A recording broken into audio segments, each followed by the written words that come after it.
Hello everyone, and welcome to a review of the new Jason Bourne film. I don't normally do this on my channel, but I'm doing it because I am a kind of big fan of the original trilogy starring Matt Damon. The one starring me, Jeremy Renner, well, it's not bad, but let's just forget that now, considering the fact we're talking about Jason Bourne. Now, as I say, I'm a fan of the previous trilogy, and now knowing that this one was out, when I found out that this one was coming out, I was super psyched. It was like 9 years later, we're getting a new Bourne film. It's going to be so fucking sick. Now that Paul Greengrass, the director of previous Bond titles, was like linking back up again with Matt Damon, and Matt Damon even said, like, I'm not interested in doing another Bond film unless Paul Greengrass is related to it. So in this case, he is. So I was like, man, it's going to be so fucking badass. After 9 years, you know they're going to create some sick shit. And this has released me to this review because I don't know, maybe being a fan, or maybe I had my expectations a little bit too high. But I was a little disappointed. Not to say it's a bad film, it's just that it didn't give me that urgency or that unique bornness. Excuse my English use of the English language here, but it didn't give me that Bourne feeling. One of the biggest things that attracted me to the idea of Bourne is it wasn't an original concept as far as like spies and espionage and the government goes, but it was the take that the movies decided to actually go with. The character himself. One of the biggest things that motivated me to watch the movies for the first time was the character of Jason Bourne.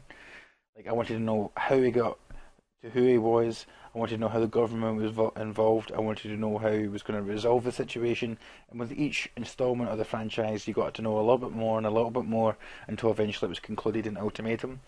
And at the end of Ultimatum, I felt like the character of Jason Bourne eventually he had enough. He may not know everything, but he had enough answers where he could kind of live in peace. You know what I mean? It was done. It was settled. The Blackbriar, Treadstone programs were shut down. It was the end of it. And he can go and do his own thing. The biggest thing for me, one of the biggest things for me in the newest film is the fact that, like, if you think of the previous three installments, there's so many like cool situations where you just realise how much of a badass Bourne is. Where, like, a thing that attracts me to the Bourne character is the fact that not only is he capable of dealing with the situations that he finds himself in, but he's also ahead of the situations that he's in. Like, for example, one of the sickest bits is where he's like phones Pam and he's talking to Pam, and then she gives him his birthday and tells him his real name for the first time, and then he tells Pam, it's like, get some rest, Pam. You look tired, and you're just like, oh shit! Like, he's so fucking sick, and that was the thing. He's not only dealing with the situation at hand, but he's also ahead of like all the people in that little like CIA office of like 40 people. He's like ahead of them all, and like just like and also like other just situations throughout the film were like the farmhouse where he's like the asset finds him and he's got a sniper rifle, and all Bourne has is a double barrel shotgun, and he just walks out cool as a cucumber, walks out, bombs the petrol tank, runs into the forest and like deals with this guy. And it's a kind of like one-on-one situation for a bit, and he's just dealing with a double barrel shotgun. Or like the bit where like he's chilling out in the flat, and then the assassin finds him, and I mean, you know the assassin's going to lose, like, but like the bit where he like flips up and like takes the pen out of his hand, and you just see he's a crazy motherfucker. Even just unique like car chase bits and like different environments where like the Carl Urban is an asset and he kills the missies like on the bridge in India, or the one where like he's in, is he in a taxi? I think he's in a taxi.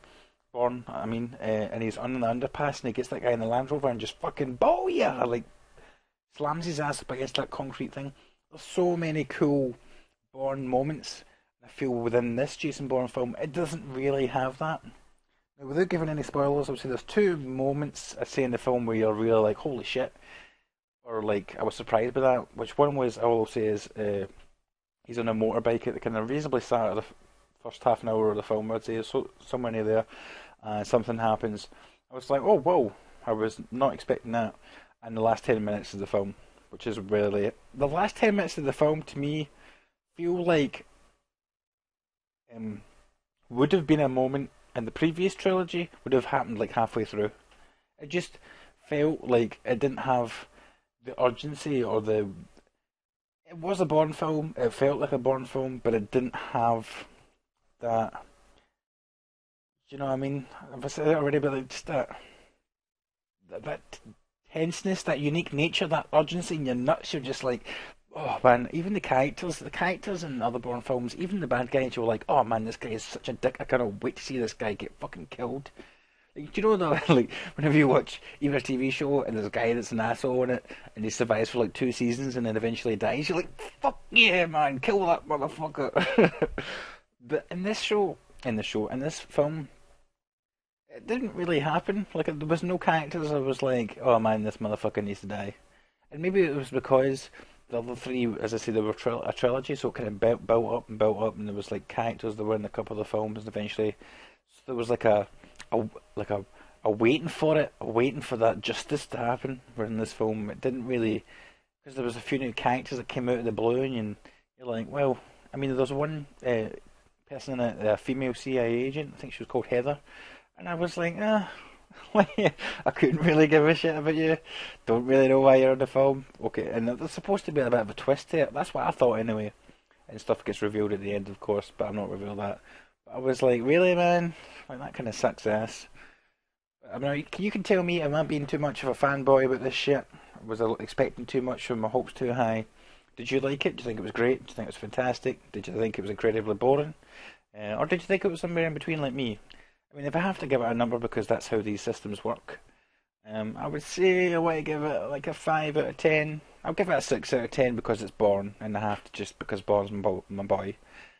But yeah, I was expecting like, I don't know, man. The fact that like, after 9 years, Matt Damon and Paul Greengrass should have got into a room together and just go, let's make the sickest shit of a Bourne film you've ever seen. Let's just blow motherfuckers away, man. Like, and I don't know, maybe I was expecting too much, but you can tell me what you think. Thanks for listening, and I'll catch you all next time.